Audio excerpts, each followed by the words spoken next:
kerjakan, bagaimana caranya mengaktifkan tubuh sehingga tubuh bisa memproduksi sendiri semuanya. Nah, kalau kita menghadapi orang rumah sakit, pertama yang kita lakukan adalah gini, orang lemah, ya, pegang sama dari, ya, pegang pelan Riwan, pegang gini normal, pegang gini, satu, ya, nah satu aja, ya. Assalamualaikum warahmatullahi wabarakatuh. Pemirsa, di tangan saya ada buku Memoir Sang Mujahid. Saya akan membacakan untuk Anda semuanya. Mulai dari episode 1. Menengok masa kecil. Setiap manusia memiliki masa yang akan menjadi penyongsong kehidupan ke depannya.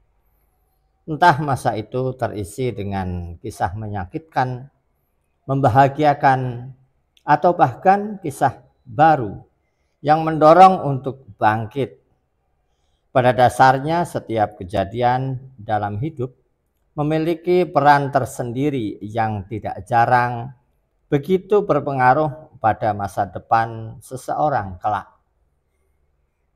Tidak terkecuali masa kecil, yaitu masa yang bisa menjadi cerminan kehidupan jauh di masa mendatang. Disinilah kita akan masuk dan mengulik kisah-kisah unik serta menyegarkan dari seorang putra yang menjadi harapan besar kedua orang tuanya. Mengenal sosok ini melalui berbagai jejak masa kecil akan menjadi saluran semangat untuk bertindak aktif, kreatif, dan inovatif. Inilah kehidupan seorang anak lelaki yang cerdas dan tidak pernah kehabisan cara untuk tumbuh dengan cerita tidak terbatas. Subjudul Si Kecil Yang Langka. Terdengar tangisan mungil mengisi ruangan yang tidak terlalu luas itu. Binar bahagia yang dibalut keharuan menghiasi wajah pasangan Sahidin Rustaman dan Yoyoh Rokayah. Putra kedua yang begitu dinantikan telah hadir ke dunia tepat di hari Sabtu 9 September 1967. Sosok mungil itu diberi nama Aris Hidayat. Nama asli dari sosok besar yang nantinya dikenal sebagai Ustadz Haris Mujahid.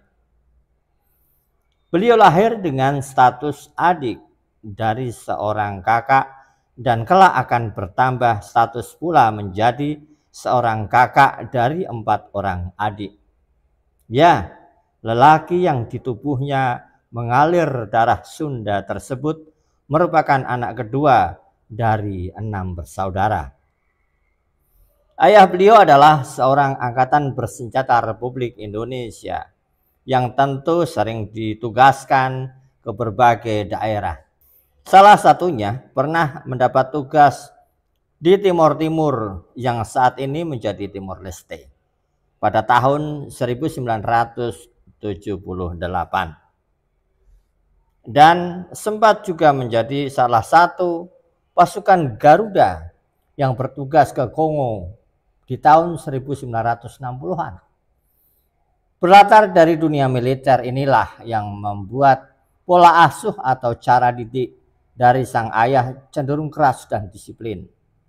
Meski begitu, hal ini tidak lantas membuat Ustadz Haris kecil tumbuh menjadi lelaki yang kasar. Beliau tetap hadir sebagai pribadi yang lembut dan penyayang. Sementara saat Ustadz Haris masih kecil, sang ibu sering mengalami kondisi kesehatan yang kurang baik. Oleh karena itu, sang ibu tidak bisa sepenuhnya mendidik dan mengarahkan beliau ketika melewati masa-masa muda.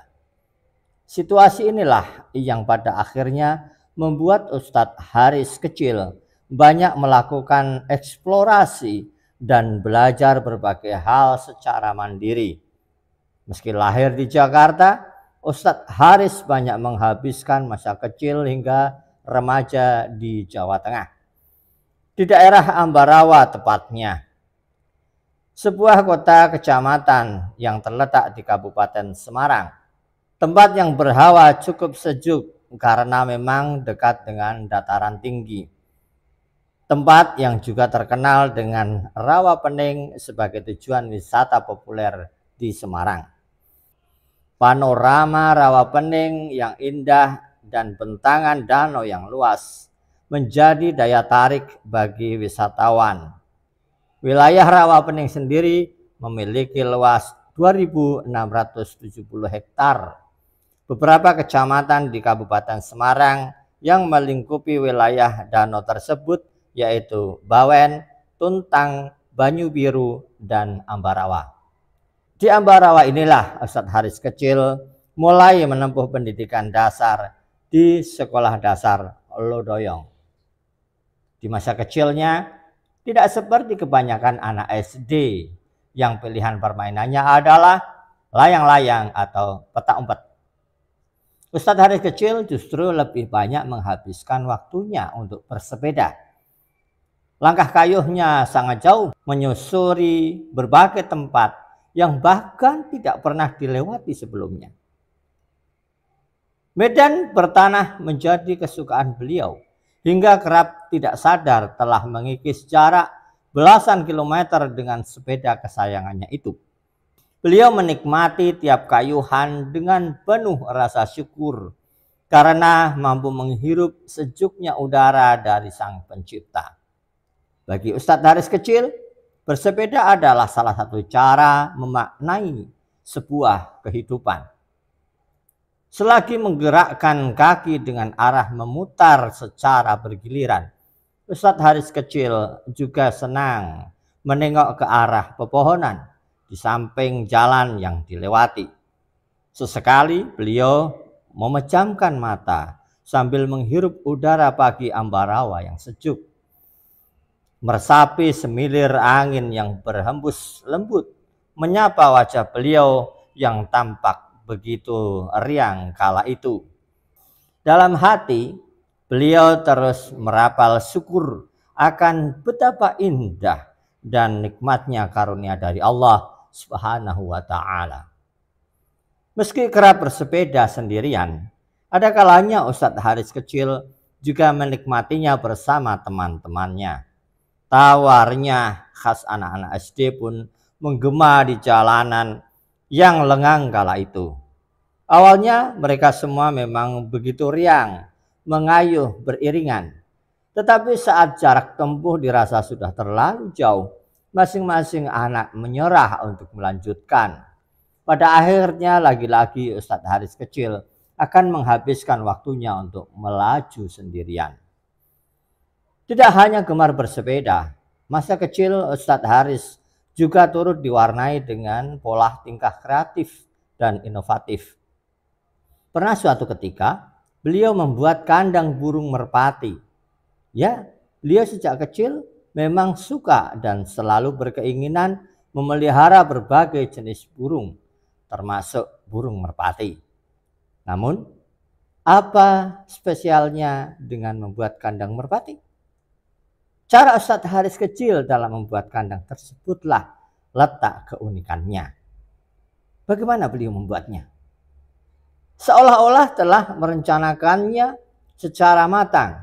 Ustadz Haris kecil memasuki kamar dengan menenteng sebuah gergaji yang ukurannya terbilang cukup besar bagi tubuh beliau kala itu. Selama sekian detik, beliau menatap lemari baju yang berada di salah satu sudut kamar beliau. Tidak lama kemudian, diangkatlah gergaji dari tangan kanan. Ustadz Haris kecil pun berjalan ke arah lemari 2 pintu yang berada tepat di hadapan beliau. Mulai beraksilah kedua tangan beliau dengan gesit dan lihai menggergaji. Selanjutnya disusunlah beberapa bagian kayu yang telah terpisah dari barang aslinya tersebut menjadi kandang sederhana untuk dihuni beberapa merpati. Cara yang dilakukan Ustadz Haris kecil ini merupakan cara yang jarang dipikirkan dan dilakukan oleh anak seusia beliau. Jika ada keinginan yang sama untuk memiliki kandang merpati, anak-anak pada umumnya akan minta dibelikan langsung atau dibuatkan oleh orang tuanya. Namun berbeda dengan Ustadz Haris kecil yang justru memiliki akal untuk bertindak dan berkreasi sendiri. Daya pikir dan daya cipta beliau memang begitu luar biasa, walaupun harus membuat orang tuanya kehilangan lemari. Selain merpati, Ustadz Haris kecil juga turut memelihara unggas lainnya. Hewan unggas yang beliau suka dan pelihara adalah ayam dan bebek.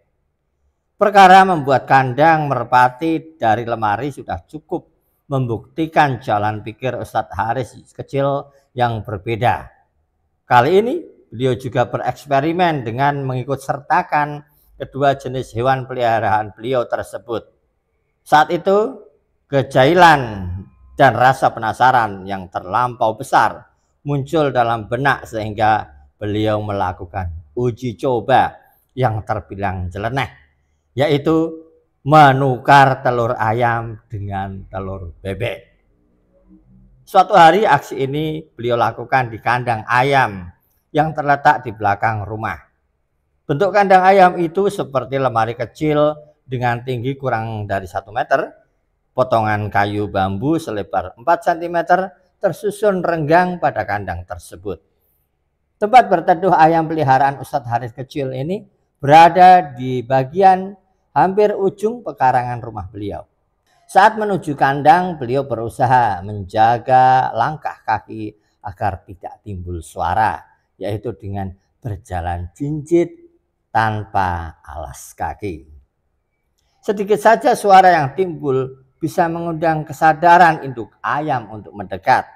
Apalagi induk ayam yang sedang bertelur memang lebih menakutkan karena mudah menyerang manusia. Ketika situasi dirasa memungkinkan dan terlihat aman, mulailah beliau melancarkan aksinya. Tanpa sepengetahuan sang induk, dengan segera diambillah salah satu telur di kandang tersebut. Ditukarnya telur ayam dengan telur bebek yang sebelumnya juga telah beliau bawa secara diam-diam dari kandang bebek. Dari tindakan yang tidak biasa orang pikirkan ini, sebenarnya Ustadz Haris kecil ingin melihat bagaimana reaksi si anak bebek ketika menetas. Rasa penasaran akan hewan yang dalam bahasa Jawa disebut meri atau dalam bahasa Sunda disebut titit ini sangat besar. Ustadz Haris kecil ingin mengetahui tingkah si anak bebek ketika melihat dirinya memiliki visual yang cukup berbeda dengan anak-anak ayam lain. Padahal induk yang mengeraminya sama. Terlebih lagi, induk asuh tersebut hidup di darat, sedangkan bebek-bebek lainnya berada di air. Sungguh pemikirannya unik. Tingkah lain yang tidak kalah inovatifnya adalah saat memelihara ikan. Uniknya, Ustadz Haris kecil memelihara ikan-ikan itu bukan dengan cara dimasukkan atau dipelihara di dalam kolam seperti pada umumnya. Beliau justru memanfaatkan selokan depan rumah. Mulanya dicarilah benda yang akan digunakan untuk membuat kolam mini tersebut. Ustadz Haris kecil menyusuri jalan di sekitar area rumah beliau hingga melewati beberapa rumah tetangga. Kedua bola mata berbolak-balik ke kiri dan ke kanan seakan mendeteksi benda yang sedang dicari. Setelah sepasang mata tersebut menemukan benda yang dicari, Ustadz Haris kecil langsung berlari ke arah benda yang tergeletak itu. Ya, saat itu beliau sedang mencari dan mencoba mengumpulkan batu bata tidak terpakai di pinggir jalan. Berbekal kedua tangan, Ustadz Haris kecil memunguti batu bata itu dan menatanya di depan perut dengan tangan kiri beliau sebagai penyangga. Setelah batu bata yang diangkat dirasa cukup, Ustadz Haris kecil kembali ke rumah. Beliau langsung duduk berjongkok di depan selokan dan mulai menyusun benda berwarna merah kecoklatan tersebut pada kedua sisi aliran air di depan beliau. Susunannya yang tidak rapat alias masih ada celah pun tidak membuat adanya kolam kreasi beliau ini menghambat jalannya aliran air. Setelah berhasil menyiapkan tempat tinggal untuk si ikan, Ustadz Haris kecil yang cerdik ini kemudian membeli benih ikan dan menempatkannya di situ. Semua tingkah Ustadz Haris kecil ini terkadang membuat sang ibu takjub. Takjub di sini memiliki dua makna ya, yaitu bangga dengan kemandirian sekaligus heran terhadap tingkah unik beliau. Salah satunya soal membongkar lemari hanya untuk membuat rumah yang nyaman bagi merpati. Kebanyakan orang tua pasti cenderung menganggap itu hal yang tidak wajar. Jadi tidak heran bila sang ibu sering berharap agar putra terkasihnya lekas besar sehingga tidak lagi membuat pusing karena polah-polah nakal dalam tanda kutip, polah-polah nakal beliau itu. Tentunya pola nakal yang penuh dengan jiwa kreativitas. Belum habis kenakalan kreatif yang beliau lakukan. Sifat usil juga menjadi satu dalam diri Ustadz Haris kecil.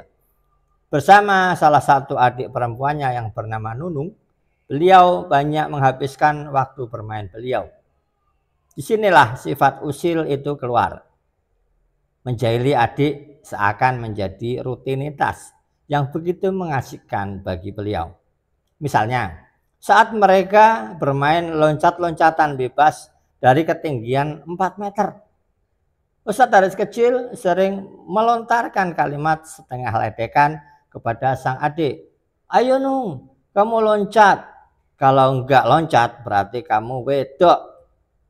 Demikian yang pernah beliau katakan pada adik beliau. Nunung pun tak mau terima apabila dikatakan wedok alias perempuan oleh kakaknya itu. Maunya dikatakan lanang alias laki-laki. Meskipun ia memanglah seorang perempuan. Hanya saja dirinya tidak ingin dianggap cemen oleh kakaknya. Akhirnya Nunung menurut saja untuk terjun bebas dari ketinggian 4 meter. Ada juga tindakan jahil Ustadz Haris kecil selama di asrama sekolah ketika di Ambarawa. Di dekat asrama tersebut kebetulan ada sekolah yang letaknya bersampingan. Tidak sampai 10 meter jarak kedua bangunan ini. Beliau pernah mengerjai Nunung ketika bermain bola di halaman asrama itu. Dengan jahilnya Ustadz Haris kecil melemparkan bola ke sekolah dan meminta adik beliau untuk mengambilnya. Ketika adik beliau tidak mau mengambil, lagi-lagi ia akan disebut wedok. Akibat lagi-lagi tidak mau disebut wedok, Nunung mengambil bola itu meski dengan sedikit terpaksa.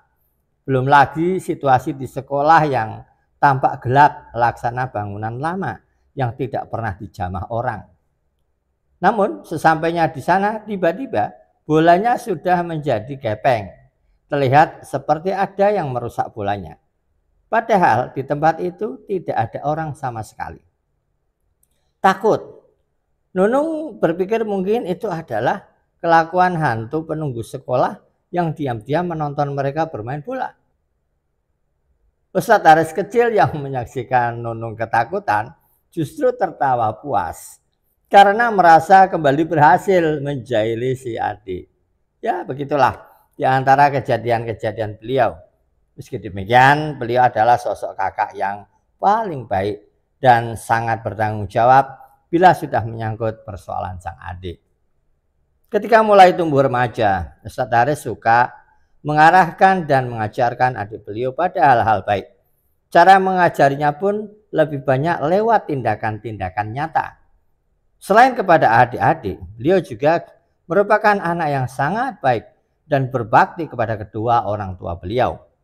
Meski demikian, hal yang kurang mengenakkan juga pernah dialami beliau, yaitu kedua orang tua yang begitu dicintai harus berpisah di akhir tahun 1970-an karena satu alasan.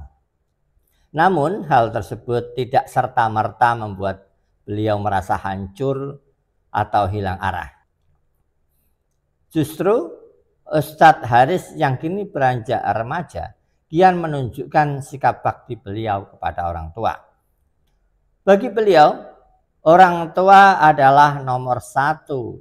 Dengan kata lain, orang tua selalu menjadi prioritas pertama.